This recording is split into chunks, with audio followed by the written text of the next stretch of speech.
Abra sua Bíblia, por favor, no livro do Apocalipse, no capítulo 20. E nós vamos ler dos versículos 11 até o versículo 15. Apocalipse, capítulo 20, de 11 até o 15. O texto sagrado diz assim: vi um grande trono branco, e aquele que está sentado nele. A terra e o céu fugiram da presença dele, e não se achou lugar para eles. Vi também os mortos, os grandes e os pequenos, que estavam em pé diante do trono. Então foram abertos livros. Ainda outro livro, o livro da vida, foi aberto. E os mortos foram julgados segundo as suas obras, conforme o que estava escrito nos livros. O mar entregou os mortos que nele estavam. A morte e o inferno entregaram os mortos que neles havia. E foram julgados um por um, segundo as suas obras. Então a morte e o inferno foram lançados no lago de fogo. Esta é a segunda morte, o lago de fogo. E se alguém não foi achado inscrito no livro da vida, esse foi lançado no lago de fogo. Meu Deus, oramos suplicando que mais uma vez se cumpra a declaração real, verdadeira, incontestável da Tua palavra, de que o Evangelho é o poder de Deus para a salvação de todo o que crê. Permita-nos, ó Deus, mais do que ouvir um discurso, uma argumentação humana ou racional, que a Tua palavra de fato traga luz aos corações, que ela não apenas instrua, que ela corrija, que ela fortaleça, que ela encoraje, que ela console, que ela cumpra o seu propósito. Nós cremos, declaramos nossa confiança na ação poderosa do Teu Espírito, o Espírito da verdade, e nos antecipamos em manifestar gratidão pela certeza do que o Senhor fará. Nós oramos em nome de Jesus. Amém. Bom, estamos lendo uma porção do livro do Apocalipse e de vez em quando eu ouço um crente ou outro fazer algum tipo de comentário, algo do gênero: pastor, eu meio que tenho medo de ler o livro do Apocalipse. Eu pergunto por quê. Eles falam: é muito juízo, é muita coisa ruim num livro só. O livro do Apocalipse não é um livro de coisas ruins. O livro do Apocalipse é o livro que envolve o desfecho de todas as coisas.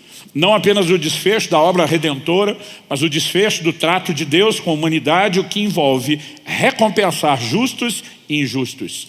E nós precisamos entender que a perspectiva de recompensa envolve o que diz Romanos 11. Para com os que creram, Deus manifestou bondade. Para com os que caíram, manifestou severidade. Deus é tanto bom quanto severo, e tanto uma como outra característica será demonstrada, revelada por Ele, de acordo com o comportamento de cada um. O que nós chamamos, o livro, o último livro da Bíblia, o nome que nós damos, nós conservamos, por alguma razão, na língua portuguesa, a palavra que foi usada originalmente no grego, Apocalipse. Mas Apocalipse significa revelação. Na Bíblia inglesa, por exemplo, o título do livro é Revelação. Eles traduziram isso. O que nós precisamos entender é que Apocalipse é uma revelação. Logo no capítulo 1, no verso 1, o apóstolo João introduz o livro dizendo: revelação de Jesus Cristo, que Deus lhe deu, para mostrar aos seus servos as coisas que em breve devem acontecer, e que ele, enviando por intermédio do seu anjo, notificou ao seu servo João, o qual atestou a palavra de Deus e o testemunho de Jesus Cristo quanto a tudo que ouviu. Na sequência, no verso 3, ele diz: bem-aventurados aqueles que leem e aqueles que ouvem as palavras da profecia e guardam as coisas nela escritas, pois o tempo está próximo. Então a Bíblia fala de uma bem-aventurança em ouvir. A Bíblia fala de uma bem-aventurança em receber e guardar essa palavra. Não só não existe nada de errado no livro do Apocalipse, como nós precisamos entender a percepção do quão importante isso é quando falamos da perspectiva de todas as coisas. No verso 19, João ouve uma voz forte que o orienta dizendo: escreve, pois, as coisas que viste, as que são e as que hão de acontecer depois dessas. A maioria dos comentaristas bíblicos acredita que o livro do Apocalipse pode se dividir em 3 partes distintas, de acordo com a afirmação desse versículo. Escreve as coisas que viste. Capítulo 1 começa com a visão que João tem do Senhor Jesus, o Cristo revelado. Obviamente, na sequência de todo o livro, outras visões, como a do capítulo 20, que acabamos de ler, serão compartilhadas. Mas ele diz: escreve o que você viu. Escreve as coisas que são, ou seja, o presente, e as que hão de acontecer, o futuro. As coisas que são podem se resumir nos capítulos 2 e 3, onde João recebe um direcionamento de Deus para que cartas fossem dirigidas às 7 igrejas da Ásia. Obviamente, cada igreja receberia uma mensagem personalizada de acordo com o seu contexto e a sua história, mas como todas elas seriam parte do mesmo livro direcionado a todo mundo, em cada uma delas há uma advertência final. Quem tem ouvidos para ouvir, ouça o que o Espírito diz às igrejas. Ou seja, Deus estava falando a cada uma daquelas igrejas, não ouça só a mensagem da sua. Enquanto estou tratando com o problema das de outras, tem coisas boas, né? Advertências, promessas, consolos que servem para todo mundo. Então os capítulo 1, as coisas que viste, capítulo 2 e 3, as que são. Ainda que elas possam ter desdobramentos proféticos, essas cartas retratavam a igreja, a realidade da igreja na época em que João escreveu. Mas a partir do capítulo 4, ele começa a falar das coisas que hão de acontecer. Embora no Novo Testamento o único livro que receba o rótulo de proféticos seja o Apocalipse, no Antigo Testamento nós temos muitos livros que são reconhecidamente proféticos e muitas profecias que ainda estão para acontecer. Cerca de quase um quarto da Bíblia compreende o aspecto profético e nós precisamos entender que ele tem o seu peso e a sua importância. O Deus onisciente, conhecedor de todas as coisas, presciente, que sabe tudo de antemão, não anunciou as coisas que vão acontecer à toa. De alguma forma, no seu plano, na sua multiforme sabedoria, era importantíssimo que eu e você tivéssemos o entendimento de para onde vão as coisas. João já é profundamente impactado pela experiência do capítulo 1. Verso 17, ele diz que quando vê o Senhor Jesus, e o relato dele é muito claro e específico, ele diz que o rosto do Senhor brilhava como o sol na sua força. O verso 16 relata isso. O 17 diz, quando vi, e essa visão do Cristo ressuscitado que ele narrou, quando vi, caí aos seus pés como morto. Quem era João? Não apenas um dos 12, mas aquele que decidiu dizer que era o apóstolo amado, que reclinava a cabeça no peito do Senhor, como aconteceu na última ceia.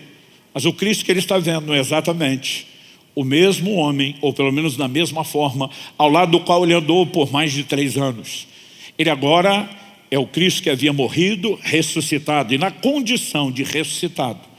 Aquele que em Filipenses 2 diz que abriu mão da sua condição divina, assumiu a forma humana. Agora Colossenses 2 diz que após a ressurreição nele habita corporalmente a plenitude da divindade. O impacto que João tem não é de encontrar um velho conhecido e um grande amigo. Ele diz, eu caí aos seus pés como morto. Eu fico imaginando o impacto dessa visão. Mas eu fico imaginando o impacto da visão do capítulo 20. Porque agora ele vê o próprio Deus, o Criador e sustentador de todas as coisas, assentado num trono.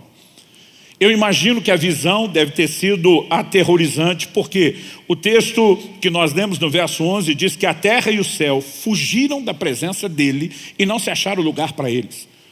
Eu fico tentando imaginar o que é João descrever o que ele viu. O céu e a terra fugiram, não podiam permanecer diante dele. E ele está sentado num trono. A ideia de um trono presume-se um julgamento. O trono era a cadeira que nenhum dos reis ou governantes sentavam para um momento de lazer ou descanso. Ele estava direcionado às audiências públicas onde haveriam julgamento. Portanto, nós nos referimos a esse episódio na Bíblia como o julgamento do trono branco. Obviamente, o que está em questão é um julgamento. E os detalhes da visão que João apresenta, ainda que de forma resumida, mexem num grande escopo das principais doutrinas que nós pregamos, as chamadas doutrinas cristãs e bíblicas. Ele não só está vendo Deus que é o Criador e sustentador de todas as coisas, mas que também é o Salvador e o Redentor de toda a humanidade. Ele percebe que é apresentado diante desse trono as almas de todos aqueles que já morreram. A mensagem bíblica nos apresenta uma mensagem muito clara, que a vida se estende além do que eu e você experimentamos aqui na terra. Morte não é apresentada na Bíblia como fim da existência, é apenas a fim da continuidade desse formato.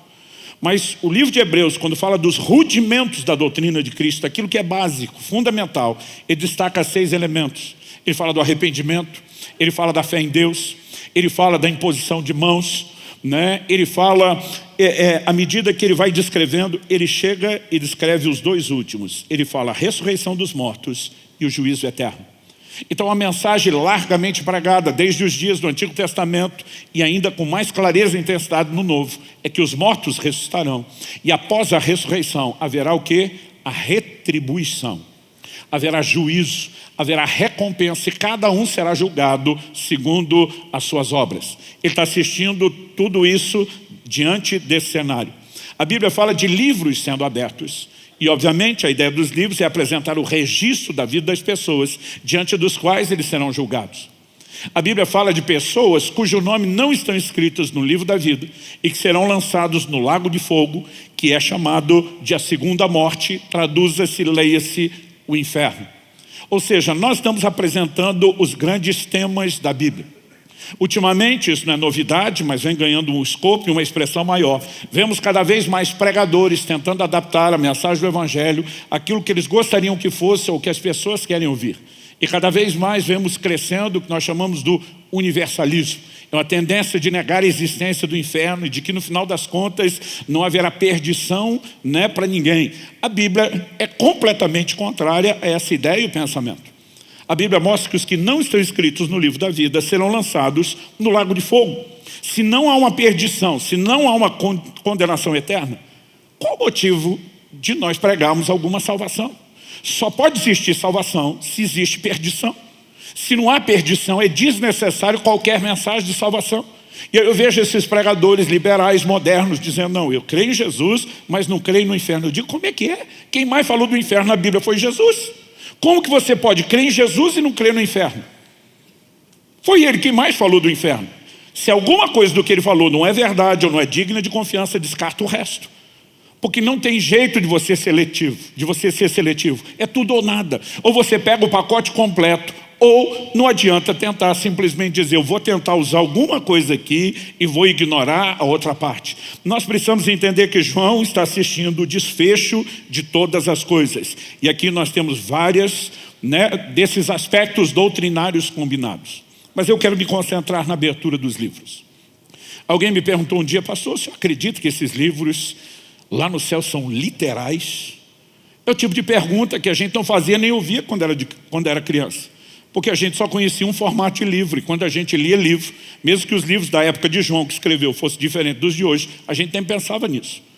João não conhecia o formato de livro impresso que nós temos, encadernado da maneira que nós temos.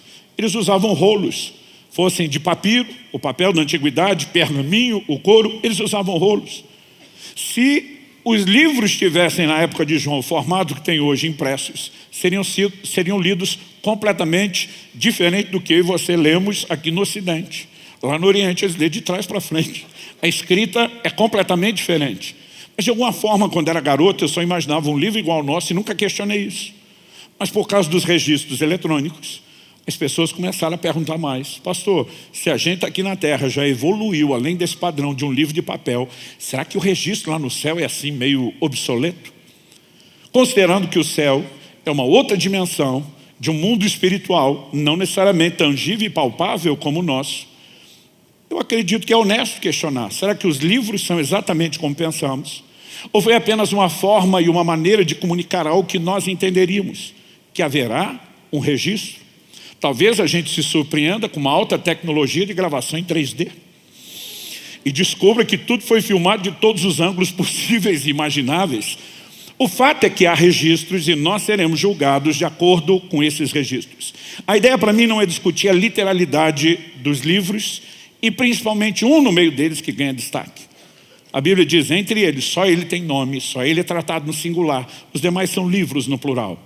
Mas a Bíblia diz, será aberto um livro, o livro. E o nome desse livro é o livro da vida. E é justamente sobre isso que eu quero falar hoje. Quando olhamos para as Escrituras, nós percebemos a menção do livro da vida, não apenas no livro do Apocalipse, que indiscutivelmente foi quem mais tocou no assunto. No Antigo Testamento há menções desse livro. O Senhor Jesus falou a respeito dele, Paulo falou a respeito dele, o autor de Hebreus falou a respeito dele, e o volume de textos merece que a gente sistematize o assunto. Deus não tocou tanto no assunto sem que demonstrasse com isso a clara sinalização de que Ele queria que a gente entendesse alguma coisa. Isso me faz pensar qual será a expectativa, a ansiedade que alguns terão na hora dessa triagem. O livro será aberto. E quem não tiver o nome escrito vai para o fogo do inferno. Eu lembro quando garoto, chegava o fim do ano na escola. e pregavam no mural, porque naquela época tinha nada de internet, dado virtual, eram listas impressas. Quem foi aprovado e quem foi reprovado. Alguns iam com as pernas tremendo para descobrir a notícia. Outros iam com toda segurança, certeza que eu passei. Outros iam com outro tipo de segurança, certeza que eu fui reprovado. Porque de acordo com o comportamento e com as regras estabelecidas, alguns conseguiam saber antes da divulgação do registro qual era a sua condição. Mas havia sempre aquele time que estava na dúvida. Como será?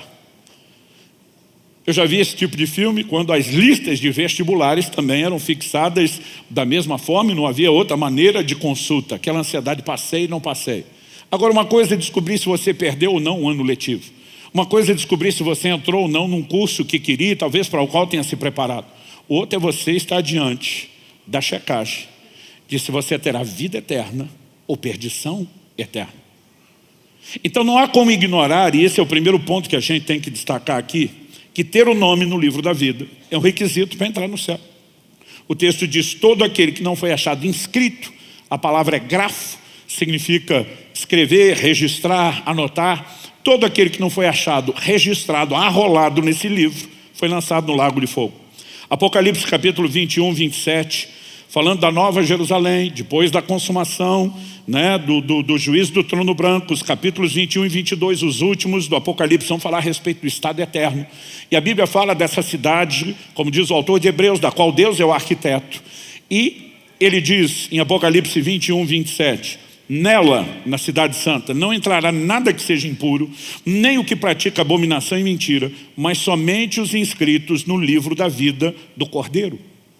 Portanto, é ponto inquestionável que ter o nome arrolado, registrado desse livro, é requisito indispensável para se entrar nos céus. E a contrapartida também é verdadeira. A Bíblia está dizendo que quem não tiver com o nome inscrito vai para a perdição. Então, nós não podemos olhar para um livro desse e dizer o assunto não é importante. E precisamos entender não só que existe um livro e que ter ou não ter o nome determina o nosso destino eterno, mas nós precisamos entender, eu já quero passar rapidinho para o segundo ponto, que nós podemos saber antecipadamente que o nome está lá. Assim como alguns alunos, antes da direção da escola divulgar a lista, já sabiam que tinham sido aprovados. E outros tinham certeza que tinham sido reprovados antes de olhar a lista, nós podemos saber se o nome está lá. E eu quero te apresentar alguns textos bíblicos que sustentam isso.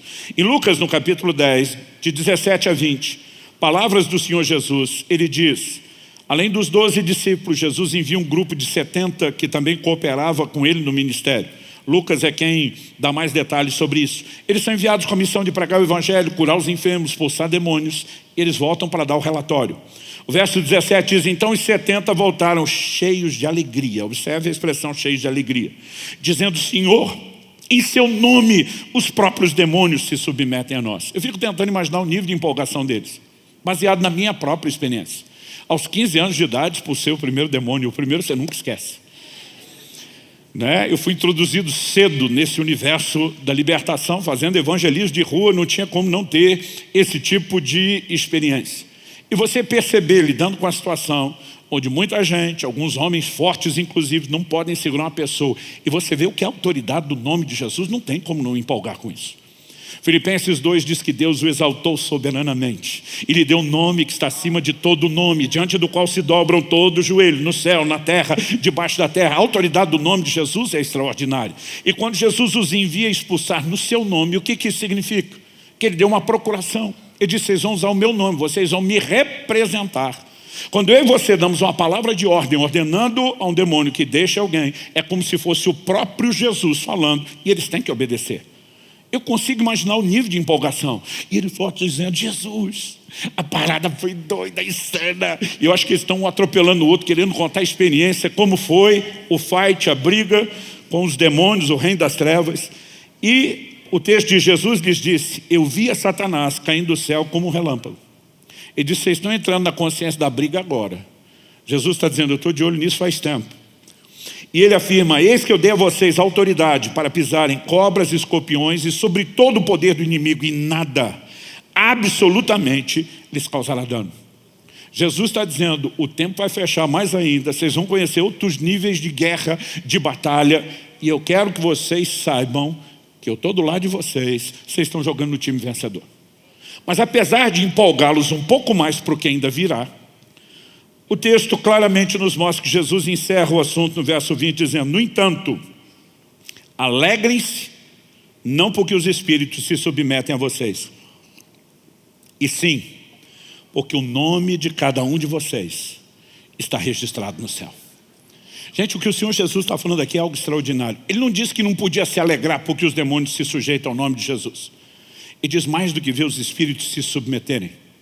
Vocês têm um motivo de alegria que vem primeiro, que é maior, que é mais sublime, que é mais nobre do que o que está empolgando vocês. E eu vejo muito crente que se perde vivendo só alegria circunstancial. As coisas estão boas, ele está feliz, ele está empolgado. As circunstâncias não estão tão boas, ele perdeu a empolgação. Eu e você não devemos viver em função do que é terreno. Se temos uma consciência de uma redenção interna, nós temos que ser movidos por isso.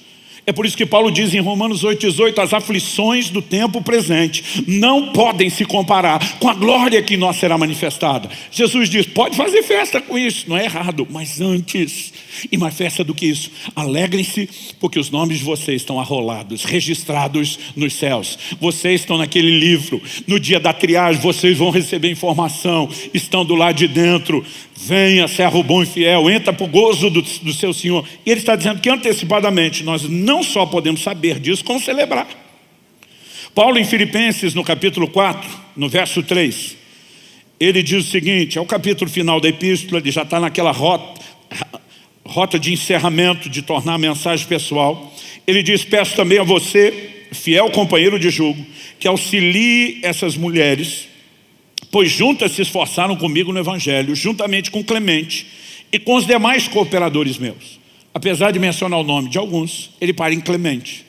E ele deixa de mencionar nome de forma específica, pessoal. A lista de Romanos 16 é bem maior. E ele diz assim, com os demais cooperadores meus, cujos nomes se encontram no livro da vida. Paulo não está fazendo só um jogo de palavras, gente, não vou me preocupar de anotar o nome de todo mundo aqui, né, por falta de tempo. Ele simplesmente diz, mais importante do que está nessa lista de reconhecimento meu, é saber que os nomes desses cooperadores todos estão no livro da vida. Isso nos mostra que essa mensagem ela é largamente pregada, ensinada, difundida, não apenas de que existe um livro, não apenas de que ter o nome lá é critério para se entrar no céu, mas de que nós podemos saber antecipadamente que o nome está lá. A carta aos Hebreus é escrita dentro de uma linha de pensamento muito clara. Provar que o sacerdócio de Cristo da nova aliança é superior ao sacerdócio levítico da antiga. Mostrar que Cristo, o promotor da graça, está acima de Moisés, que promoveu a lei. No capítulo 3 a Bíblia diz, Moisés foi fiel sobre a casa de Deus como servo, Cristo como filho. O tempo todo esse destaque é feito. Então chega no capítulo 12. E dos versos 18 a 21 ele diz, vocês não chegaram ao Monte Sinai.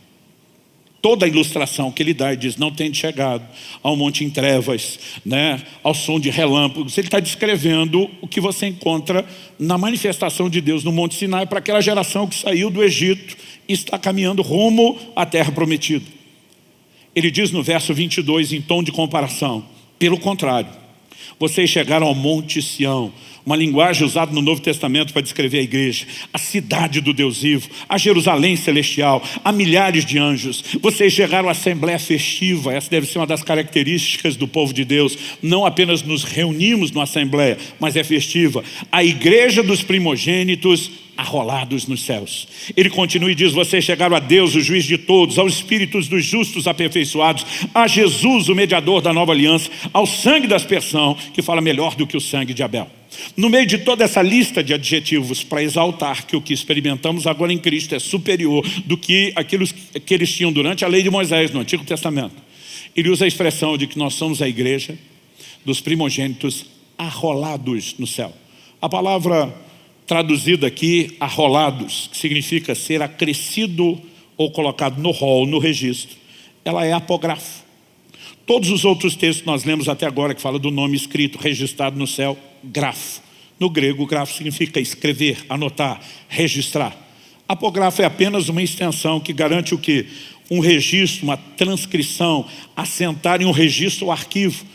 A ideia é exatamente a mesma. o nome de vocês foi colocado lá naquele registro. Qual registro? O livro da vida. Pastor, como podemos saber que o nome está lá antes do livro ser aberto e antes da triagem? Em primeiro lugar, nós precisamos entender que podemos saber isso pelas afirmações da palavra de Deus. Em 1 de João, o mesmo João que escreveu o livro do Apocalipse, ele na sua primeira epístola, no capítulo 5, no verso 13, ele diz: essas coisas escrevi a vocês que creem no nome do Filho de Deus, para que saibam que têm a vida eterna. A versão mais antiga diz: para que saibais que tendes a vida eterna. Ele não está só dizendo vocês terão no futuro. Ainda que o que Deus começou não tenha sido concluído, Paulo diz: aquele que começou em nós a boa obra há de concluí-la. Ele está dizendo: eu escrevo para que vocês saibam, cada um tem que saber isso, que vocês já têm a vida eterna. Algo já foi iniciado da parte de Deus. E ele diz: mas estou escrevendo para vocês que creem no seu nome, o nome dele. Ou seja, se você entender o processo relatado na Bíblia, na Escritura, e está correspondendo com ele, e o entendimento desse processo é amplo, ele envolve o quê? Em primeiro lugar, Cristo pregou o quê? Arrependimento e depois a fé. Arrependei-vos e crede no Evangelho. Por que toda a história começa com arrependimento? Na proclamação do Evangelho. Nos próprios rudimentos da doutrina de Cristo, em Hebreus 6, o arrependimento, vem antes, o arrependimento de obras mortas vem antes da fé em Deus. Nós precisamos entender que o arrependimento é o reconhecimento da nossa condição de pecadores e da nossa incapacidade de reverter o nosso quadro. É um lamento pela nossa situação, não apenas pelo destino eterno, mas pela separação que gera. E quando entramos nessa consciência, qual é o remédio? Usar a fé para acessar a solução que Deus ofereceu e que nós não podemos alcançar por nós mesmos. Então, basicamente, quando ele está dizendo a vocês que creem no nome do Filho de Deus, ele está dizendo: entendeu o processo? Está andando nas Escrituras de acordo com o que Deus falou? Mesmo antes da triagem final, onde vai se abrir o livro, a semelhança dos amigos lá da escola, que já chegava na frente do mural dizendo: eu sei que eu passei de ano. Em você, porque conhecemos o processo.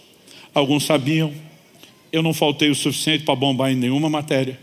Eu mantive o nível das provas, dos trabalhos entregues dentro das médias. Eu estou dentro do processo.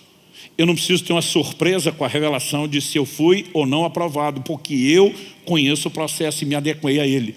Quando eu e você olhamos para as Escrituras, sabemos que por meio delas podemos ter esse entendimento. Outro dia alguém falou: pastor, mas isso é um entendimento meio generalizado, que serve para todo mundo. Eu falei: é generalizado, mas inclui eu e você. Ele falou: mas não dá para ter um personalizado? Eu falei: também tem um. Qual é o personalizado? Romanos 8,16 diz que o Espírito testifica com o nosso espírito que nós somos filhos de Deus. Podemos saber pelo testemunho das Escrituras, que é a base de toda a nossa fé, mas podemos saber também pelo testemunho pessoal, individual e interior do Espírito Santo que somos salvos. E por que Deus quer que a gente saiba tanto pelas Escrituras como pelo testemunho do Espírito Santo? Porque Ele quer gerar em nós uma certeza, uma reação correta, positiva ao entendimento de uma salvação que está em operação nas nossas vidas. Mas o que eu e você precisamos entender é que a mesma Bíblia que nos apresenta a ideia de um livro, que é um requisito, tem um nome lá para entrar nos céus, que nos mostra que a gente pode saber antecipadamente que o nome pode estar no livro, e nos mostra que podemos ter essa experiência de entendimento antes de chegar lá. O testemunho do Espírito Santo é algo extraordinário. Eu me lembro que aos 15 anos de idade, alguém um dia me pergunta: você tem certeza da sua salvação? Eu falei: tenho. Ele falou: se morresse agora, você ia para o céu? Eu falei: ia. Ele falou: se você saísse agora da igreja, porta fora. Ele foi bem dramático. O caminhão, a carreta, a jamanta carregada te atropelasse, fizesse picadinho de você. Você ia para o céu? Eu falei: na hora. Ele falou: como é que você sabe? Ele falou: alguma vez Jesus já te apareceu pessoalmente dando joinha, dizer: eu te garanti com o meu sangue, tu está dentro? Eu falei: nunca. Ele falou: algum anjo te apareceu?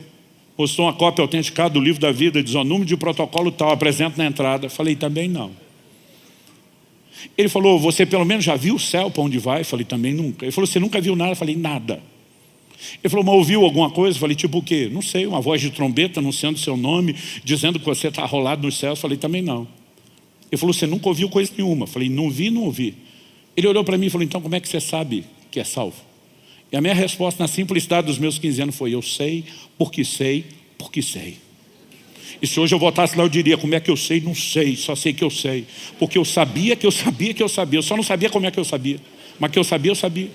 Era muito sabeção, sabimento. Por que ele me fez essa pergunta? E eu imagino que ele esperava essa resposta. Ele queria me ensinar sobre a orientação do Espírito Santo. E naquele dia ele falou, eu quero te apresentar pela Bíblia qual é a fonte da sua sapiência. Foi o dia que eu aprendi que não existe sabeção nem sabimento. É sapiência. Parece até que a gente é estudado. Eu fico repetindo até mais do que preciso, porque eu acho bonito. Sapiência. Ele diz, Romanos 8,16, diz, o Espírito testifica com o nosso Espírito que nós somos filhos de Deus. E diz, essa coisa dentro de você, essa certeza que você nem sabe como sabe, a gente chama de testemunho interior. Porque o verbo testificar é testemunhar. Então o Espírito testemunha com o nosso Espírito que nós somos filhos de Deus. Eu falei, é por isso que eu sei muito. Ele falou, é por isso que você sabe muito. E nesse dia ele usa esse gancho para dizer, se Deus decidiu falar com você sobre certeza e salvação, não por meio de uma visão, não por meio de ouvir uma voz, mas por meio de um testemunho interior. A pergunta que ele me fez, por que é que você acha que o Espírito Santo não pode te guiar do mesmo processo, através do mesmo processo em outras coisas? Mas naquele dia eu descobri como é que eu sabia. E se você não tem certeza da sua salvação, esse não é um assunto para brincar. É coisa para se resolver depressa, tipo hoje ainda. E no final nós vamos voltar a falar sobre isso. Mas nós podemos ter a certeza. No entanto, quando a gente olha para o ensino bíblico, há algumas coisas ligadas ao assunto do livro da vida que nós não podemos ignorar. Por quê? Todas as informações vão nos ajudando a construir uma visão completa, abrangente, e elas precisam ser todas trazidas para a mesa.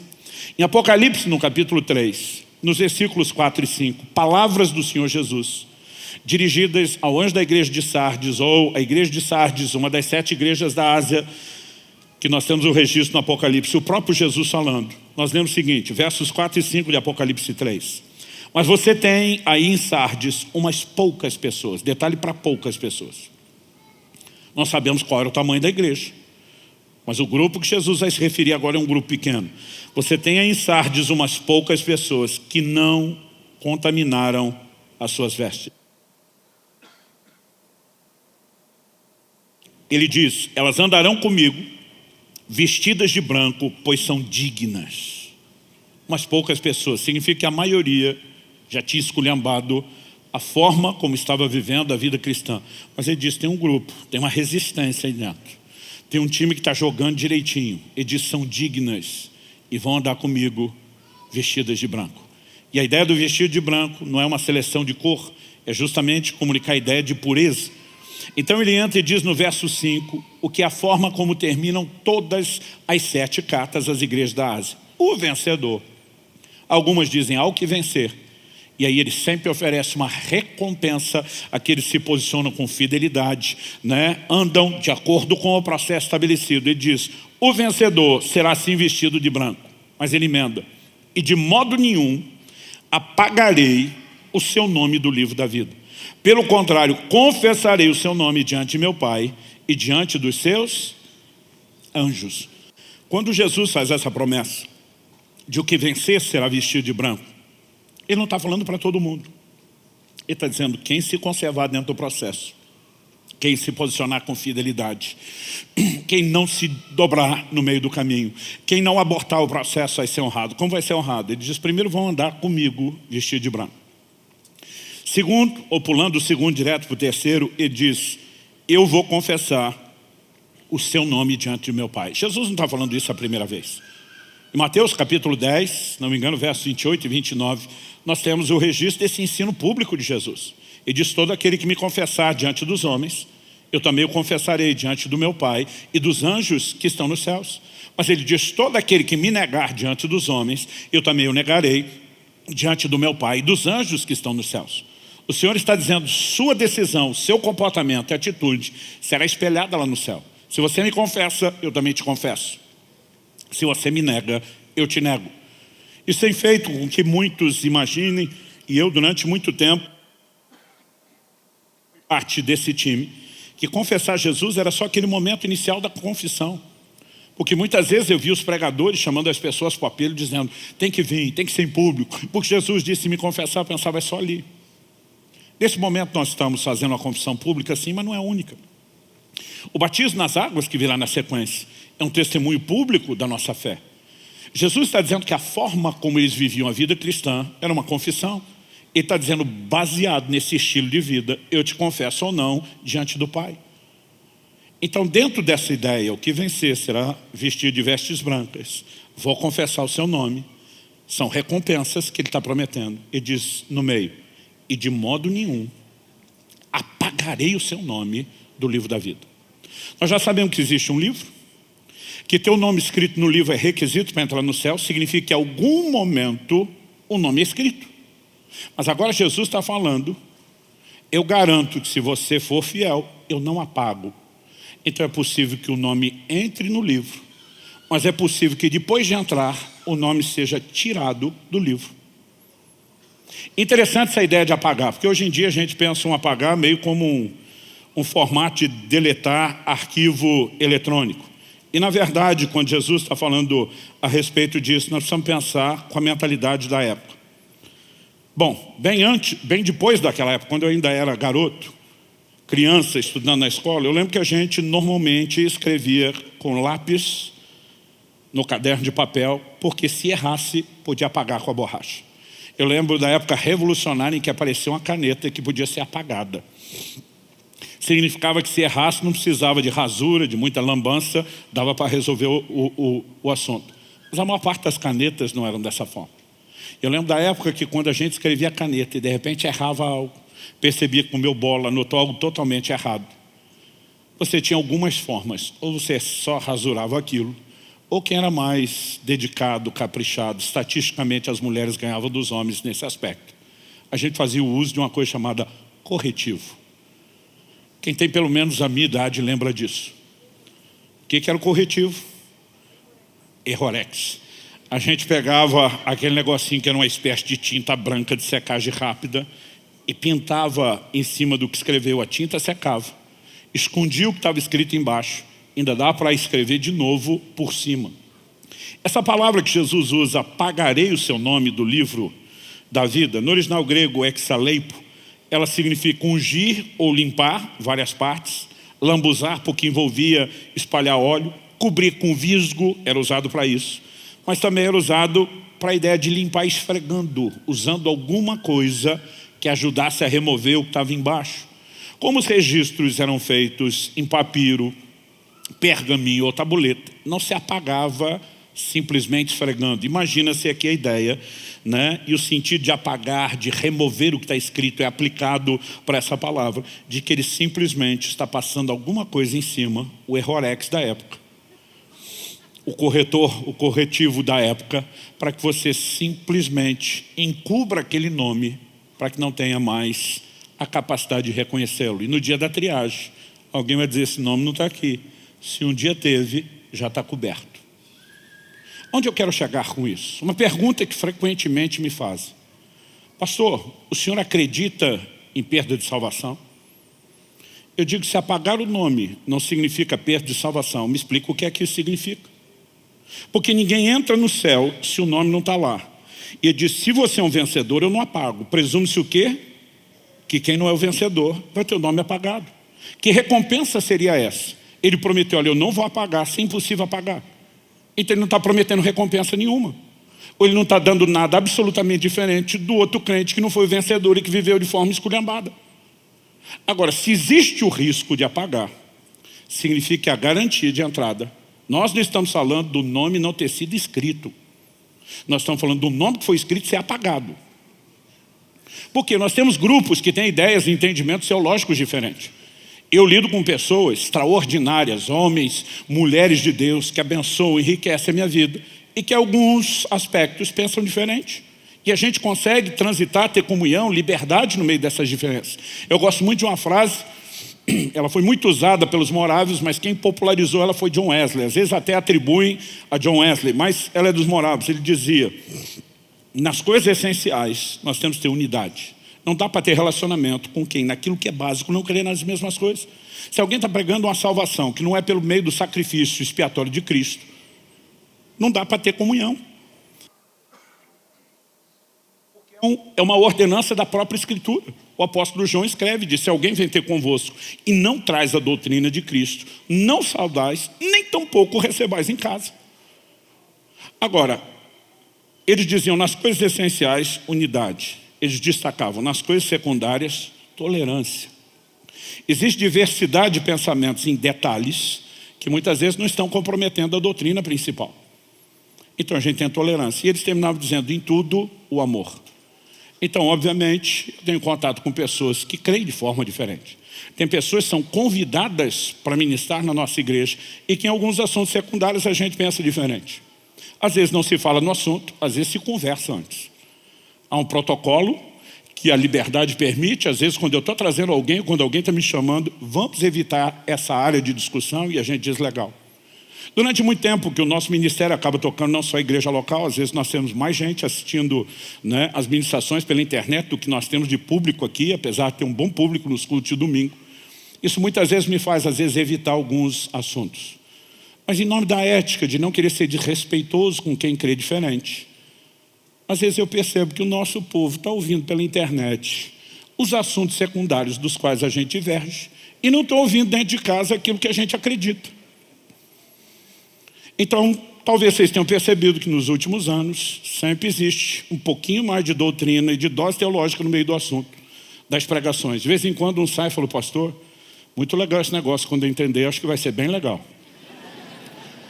O tempo não permite a gente discutir isso da forma como deveria, e nem a maturidade do auditório, porque a gente tem aqui, não é nem só o tempo de vida cristã, né? Nós temos gente que já tem um nível de entendimento e outros que ainda estão começando. Paulo faz uma distinção, diz que o alimento sólido é para os adultos, o leite é para as crianças. Então esse tipo de reunião, diferente de uma escola bíblica, não permite que a gente vá fundo na doutrina. Mas algumas coisas elas precisam ir sendo apresentadas, ainda que pouco a pouco, ainda que a gente corra o risco, né? Porque de vez em quando tem aquela turma do react, falou isso, mas não deu argumento para aquilo. E dá vontade de dizer: alô, nós não estamos discutindo o assunto em nível profundo. A ideia é fazer um comentário sobre o que Jesus falou. De modo nenhum apagaria o seu nome. Então, é possível que o nome seja apagado. Outro dia alguém falou: mas é um versículo só falando disso. Eu digo: como é que é? Você quer dizer que em um versículo, em um momento, Jesus cometeu um lapso, e aberto e deliberadamente ele falou uma coisa que não é verdade? Não há outra forma de você entender isso que não seja: de modo nenhum apagaria o seu nome. Mas a verdade é que não é o único versículo. No Antigo Testamento nós temos pelo menos duas menções. Isaías 69, no Salmo 69, 28, nós lemos: sejam riscados do livro dos vivos e não sejam incluídos na lista dos justos. Vi um argumento de alguém que pensa diferente, que não acredita que o nome pode ser apagado. Falou: não, esse Salmo 69, riscado da lista dos vivos, é tipo assim, não está mais vivo, morreu, é quase uma certidão de óbito. Eu falei: como é que é? O texto continua e diz de maneira clara: não seja incluído na lista dos justos. Está tentando falar de quem é justo diante de Deus, não é do vivo se está respirando ou não está respirando. E não é o único texto. Em Êxodo, no capítulo 32, Moisés, depois que o povo descamba para aquela idolatria, adoração ao bezerro de ouro, ele está intercedendo diante de Deus, que Deus diz: deixa eu acabar com a raça desse povo, de você eu faço uma nação maior para cumprir a promessa que eu fiz a Abraão. E Moisés entra na intercessão. Intercessão é algo extraordinário. Mas ele diz para Deus assim, versos 31 a 33, vezes 32. Moisés voltou ao Senhor e disse: o povo cometeu grande pecado. Ele está dizendo: Deus, foi mal, foi feio, foi vergonhoso. O povo cometeu grande pecado fazendo para si Deus de ouro. Agora, pois, perdoa-lhe o pecado, ou se não, peço-te que me risques do livro que escreveste. Eu não sei o que depois desses 40 dias de revelação no monte, na glória, Moisés entendeu sobre o livro que Deus tem. Mas ele falou: o Senhor perdoa esse livro, ou me corta fora. Isso chama chantagem intercessória. Isso se chama pressão intercessória. O que é que Deus respondeu para ele? O Senhor responde para ele. E o texto também é muito claro a respeito disso. Então o Senhor disse a Moisés: riscarei do meu livro todo aquele que pecar contra mim. E Deus está dizendo: eu tenho um livro. As pessoas podem ser riscadas do livro, mas não vou te riscar porque você está me ameaçando ou tentando me obrigar a perdoar o povo. Quem eu risco é quem peca contra mim. Quem está entendendo? Então isso é inquestionável. Por que eu estou dizendo isso? Se existe o entendimento de que Deus escreve e Deus risca, a pergunta é: quando é que ele faz isso? Quando eu era garoto, eu lembro que toda vez que um pastor, em qualquer culto e igreja, era quase que um padrão geral da época, levava alguém na oração de confissão, entregando sua vida a Jesus, no final terminava assim: escreve o meu nome no livro da vida.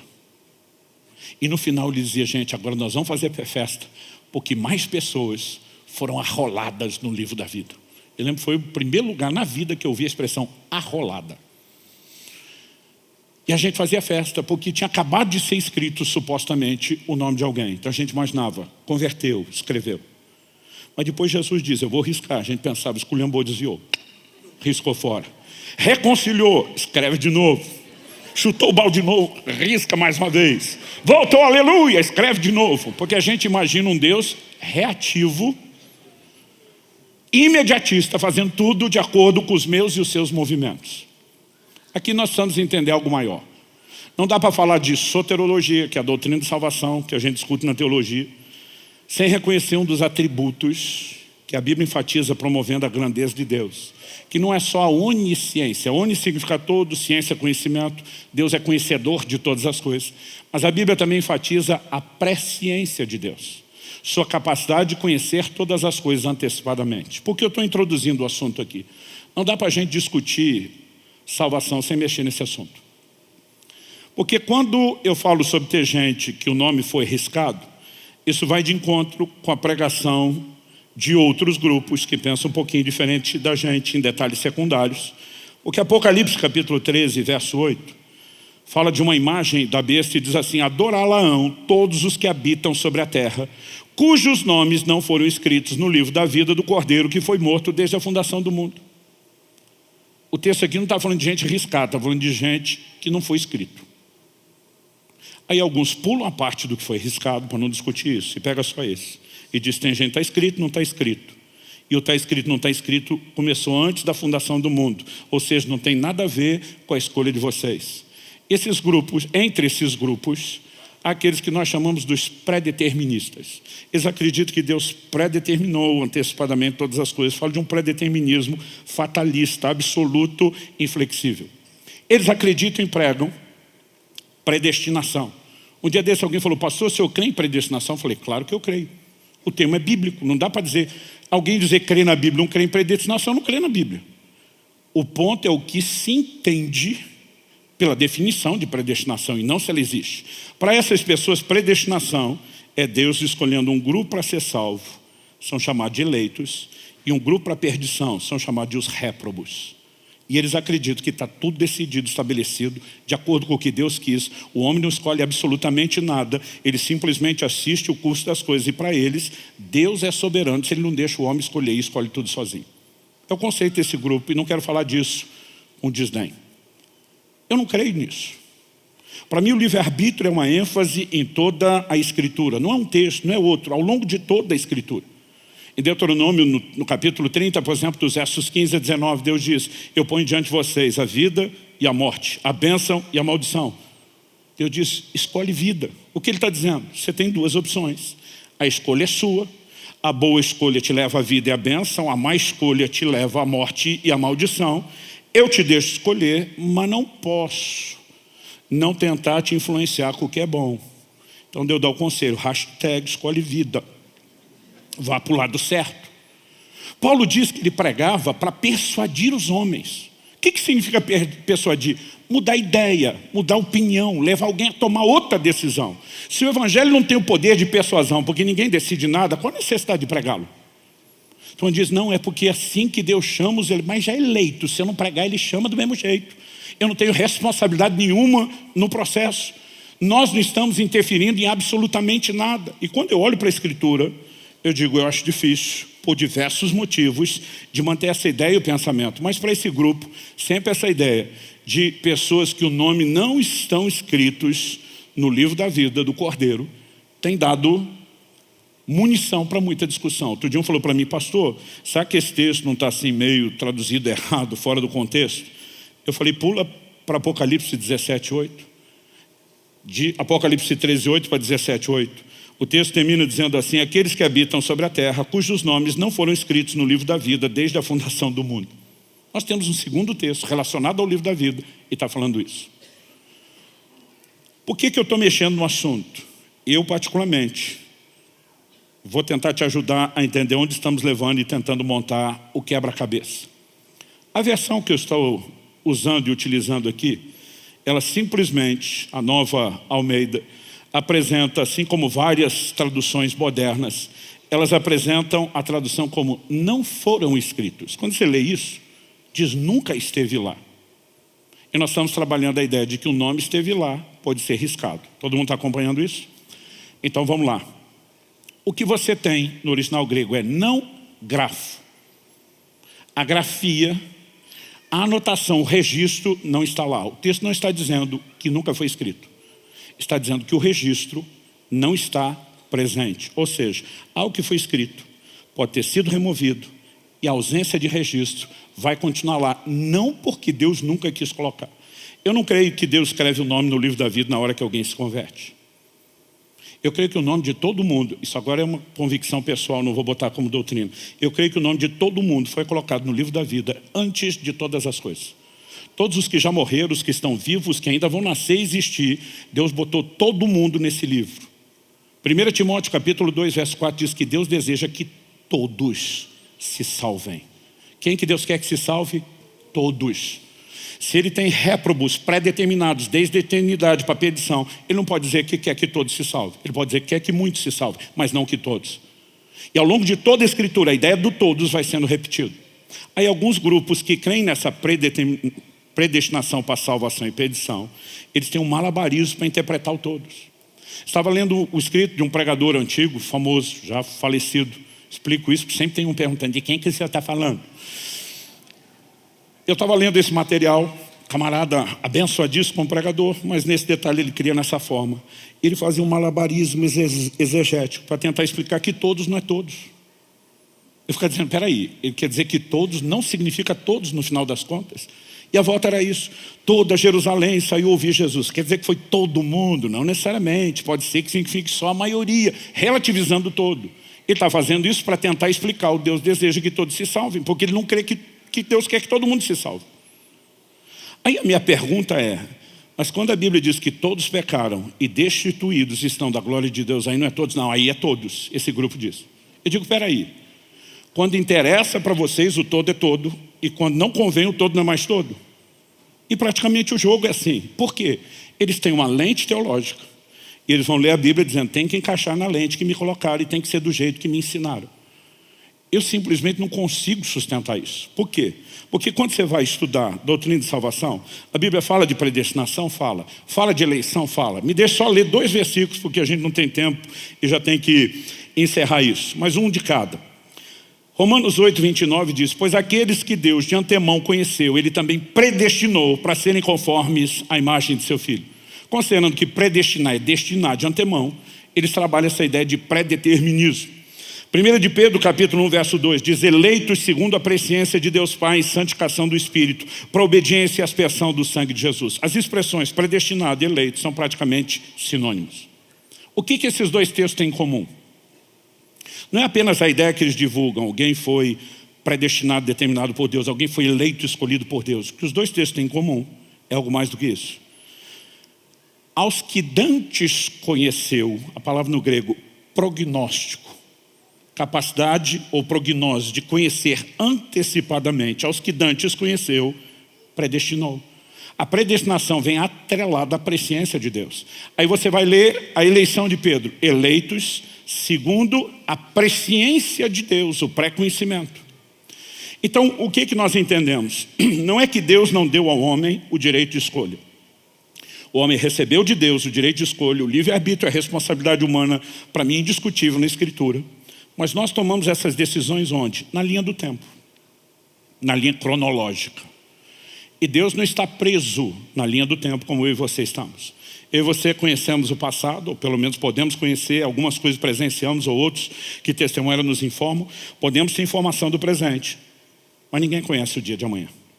Às vezes nós fazemos prognósticos pré-conhecimento, baseado em uma variável de tendência, a gente diz, é provável que a economia vai ter problema nessa área, é provável que... Mas nós estamos trabalhando ainda probabilidades, ninguém tem certeza do nível do que acontecerá no dia do amanhã. Deus, no entanto, é atemporal.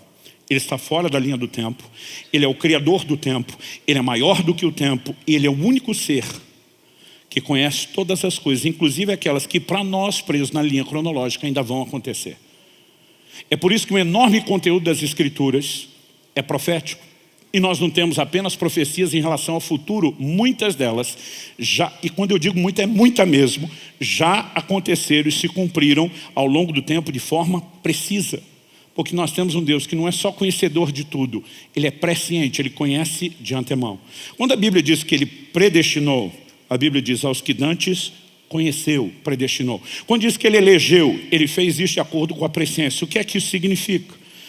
Que o Deus que sabe que eu e você tomaremos decisões, Ele não precisa esperar a linha cronológica do tempo para fazer alguma coisa em relação à decisão que nós tomamos. Porque Ele não é reativo, Ele pode agir antecipadamente. Quem está acompanhando o raciocínio? Por que é importante entender isso? Significa que antes da fundação do mundo, a Bíblia diz que Cristo é o Cordeiro morto antes da fundação do mundo. Na linha do tempo cronológica, Ele morreu há quanto tempo? 2000 e poucos anos atrás. Mas quando a Bíblia diz que foi antes da fundação, é porque o Deus que conhece, planejou a vida, sabia o momento dele se manifestar. Ele tem como consumada todas as coisas. Deus não é pego de surpresa por absolutamente nada.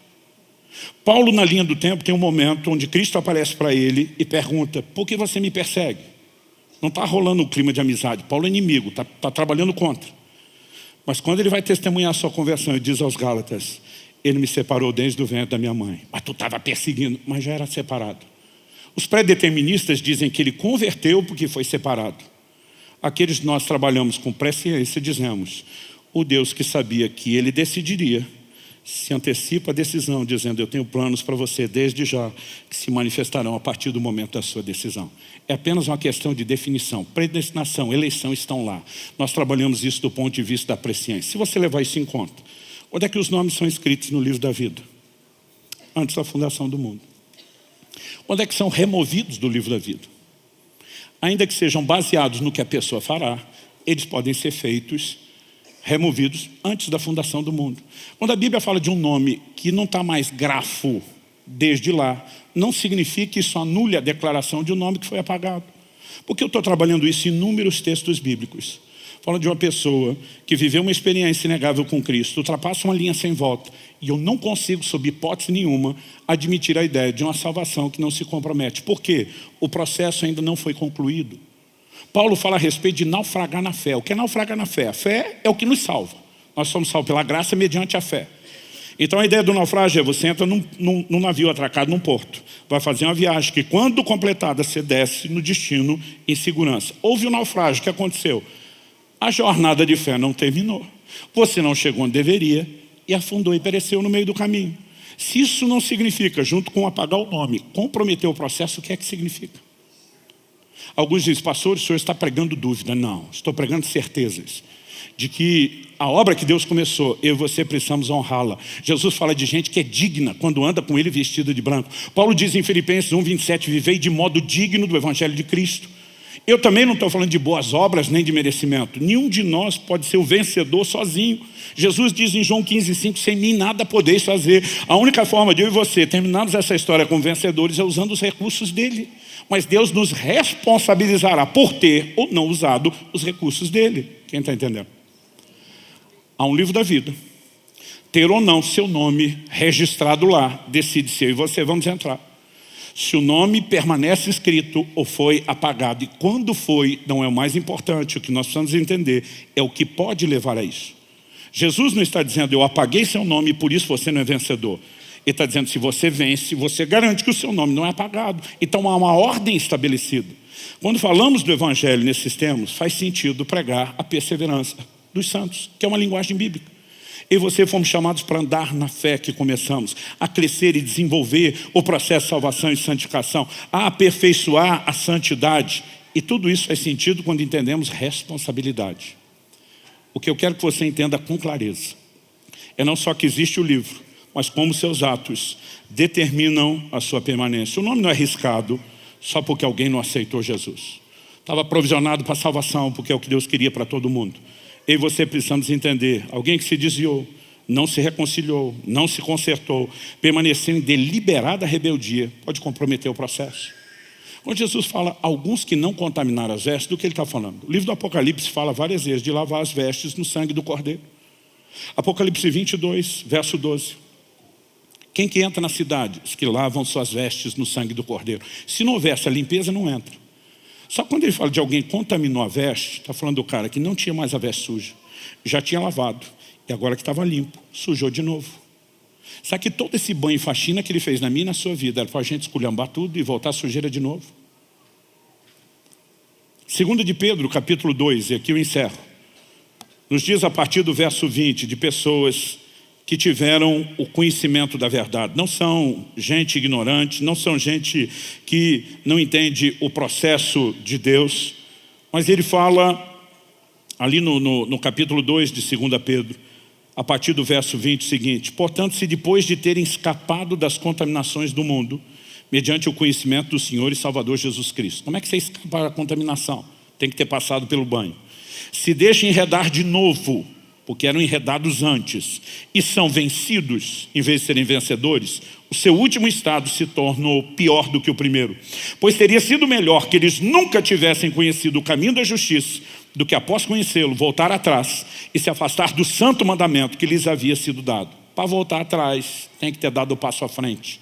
Para afastar do santo mandamento, tem que ter primeiro aproximado. Com eles, verso 22, aconteceu o que diz certo provérbio muito verdadeiro: o cão volta ao seu próprio vômito e a porca lavada volta a rolar na lama. Está falando de uma porca que saiu da lama, foi lavada, mas voltou para lá. O que é que o texto está dizendo? De gente que passou pelo banho, pela experiência, mas está simplesmente comprometendo o que Deus fez. Eu não posso, em sã consciência, imaginar que um dia vou estar diante de Deus, prestando conta, lendo o que diz Tiago, capítulo 3, vós mestres, saibam que vão receber mais duro juízo.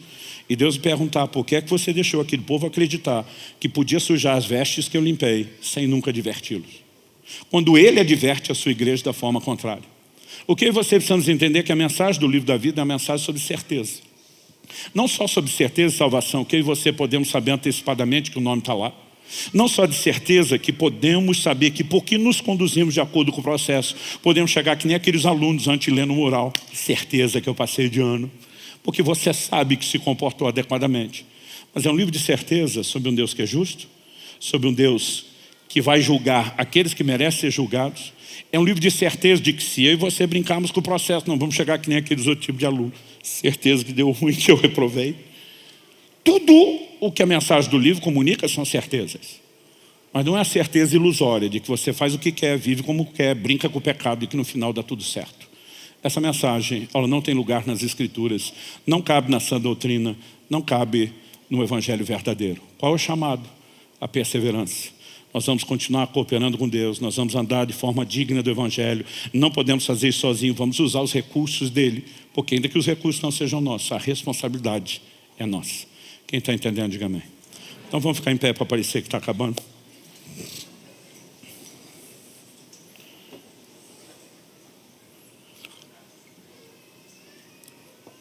Eu não quero terminar sem fazer duas coisas. Em primeiro lugar, eu quero que você possa ter um tempo de oração. A gente não pode simplesmente ouvir esse tipo de coisa sem parar para avaliar a forma como eu estou me conduzindo, crendo em relação a esse assunto sério do livro da vida, está adequada ou não. Mas eu também gostaria que, além de que nós pudéssemos avaliar nossa vida e orar, que a gente pudesse terminar dando uma oportunidade para 3 grupos distintos de pessoas. Normalmente nós fazemos um apelo e um convite a 2 grupos. Hoje eu quero abrir para 3. Primeiro grupo, se você ainda não entregou sua vida a Jesus Cristo, eu não quero que você saia daqui sem a oportunidade de tomar decisão. Não é só mais importante da sua vida, é da sua eternidade, é do pós-vida. Não adianta você frequentar a igreja, nem mesmo a nossa, porque igreja nenhuma salva. Há um só mediador entre Deus e os homens, diz 1 Timóteo 2,5, é o Senhor Jesus. O apóstolo Pedro, pregando em Atos 4, diz: não há outro nome dado entre os homens pelo qual importa que sejamos salvos. Que nome é esse? Romanos 10 diz: todo aquele que invocar o nome do Senhor será salvo. O Senhor Jesus é o único mediador, só há salvação no seu nome, e nós precisamos invocar esse nome. Quando esse nome é invocado, com entendimento de arrependimento e fé, como diz o pacote da instrução bíblica, as pessoas podem ser salvas, independente de estarem ou não numa igreja. A salvação vem pelo reconhecimento, pelo arrependimento, pela fé na provisão de Jesus. E quando clamamos seu nome, estamos dizendo: sem o Senhor nós não vamos a lugar nenhum. Sem o que o Senhor fez, nós não podemos nada. Mas a partir disso, a obra da salvação se inicia.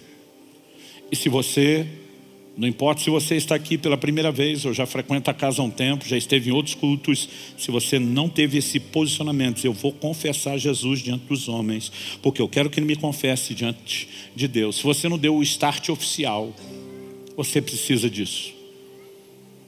Segundo grupo, nós sempre convidamos aqueles que um dia tomaram essa decisão, mas ao longo do processo não conservaram suas vestes brancas, por diversos motivos que a gente não quer nem especular, nem tampouco te julgar. Você, na gíria de crente, desviou, afastou, esfriou, caiu, e você sabe que precisa de reconciliação. A mensagem do Apocalipse, as igrejas da Ásia o tempo todo, é um chamado ao arrependimento, é um chamado ao conserto, onde Ele faz as promessas ao vencedor. Ele não está falando só para aquele que nunca tropeçou, Ele está estimulando aqueles que caíram a retomarem, a levarem um processo a sério. O maior problema não é se um crente peca, porque nós ainda não alcançamos a perfeição. A Bíblia diz: se confessarmos os nossos pecados, Ele é fiel e justo para nos perdoar e nos purificar de toda injustiça. O problema é quem peca e não quer sair de lá. É quem peca e não se arrepende. É quem peca e não confessa. É quem peca e acha que pode continuar naquela situação. Mas sempre que existe arrependimento, há restauração disponível. E você que talvez um dia já tomou a decisão, mas se afastou, você precisa recomeçar. E eu não quero que você vá embora sem permitir que essa oportunidade de recomeço que Deus está te dando seja aproveitada. A Bíblia diz: se hoje ouvides a sua voz, não endureça o coração. Onde é que Deus fala e chama? Lá no coração, lá no íntimo. Você pode não ter ouvido Deus chamando por uma voz audível, mas eu tenho certeza que você é inteligente o suficiente para saber que o discurso de um homem não pode fazer essa bagunça que está acontecendo dentro de você agora. Esse misto de sentimentos, de emoções, de pensamento, e você diz: que loucura é essa? Porque algo dentro de você está quase gritando com você: você precisa disso. Não desperdice essa oportunidade. Você tem o poder de resistir, é por isso que a Bíblia diz: não endureça o coração. Mas Deus está chamando você. Mas eu quero abrir o leque para um terceiro grupo. Qual o terceiro grupo? Pastor, eu acho que eu já me converti. Eu acho que eu não desviei. Mas honestamente, quando o Senhor falou de certeza de salvação, esse negócio não está resolvido. E se não está resolvido, tem que ser resolvido. Como nós resolvemos isso? Você vai ter um posicionamento de fé. Pode ser que lá atrás você diz: vou seguir o ritual e o cerimonial, e fez isso no meio da empolgação, não deu o passo com a fé necessária, não entendeu o processo. Mas hoje, quando o Evangelho está trazendo mais clareza e sentido, e você, nessa falta de convicção, algo está aí dentro de você dizendo: você pode sair daqui hoje com certeza. Eu acredito que Deus está te dando uma oportunidade de, no mínimo, reafirmar a sua fé. E se você sente que precisa resolver esse terceiro aspecto, certeza de salvação, eu quero que você se sinta incluído nesse convite. Nós não vamos distinguir quem é quem no grupo, porque para nós não importa se você está decidindo a primeira vez, se você está reconciliando, se você está reafirmando. O que importa é que a festa no céu, sempre que um pecador se arrepende, nós fazemos festa aqui. Então, para nós, o crente é que preocupa com isso. Se eu for lá, será que vão achar que eu estou desviado? Meu irmão, o que nós vamos fazer é festa, não importa qual seja o motivo pelo qual você vem. Então, dito isso, eu não quero me estender mais. Se você precisa resolver uma dessas três questões, sabe que Deus está te chamando, quer corresponder com Ele, eu quero que você saia o mais rápido possível do seu lugar e venha aqui à frente, nós vamos orar junto. Quer você esteja entregando sua vida a Jesus pela primeira vez, reconciliando com Ele, reafirmando seu posicionamento de fé para entrar no lugar de certeza e salvação, corre para cá, porque hoje é dia de salvação. Hoje é dia de festa na casa de Deus. Hoje é dia de festa nos céus, é dia de festa aqui. E nós vamos orar juntos.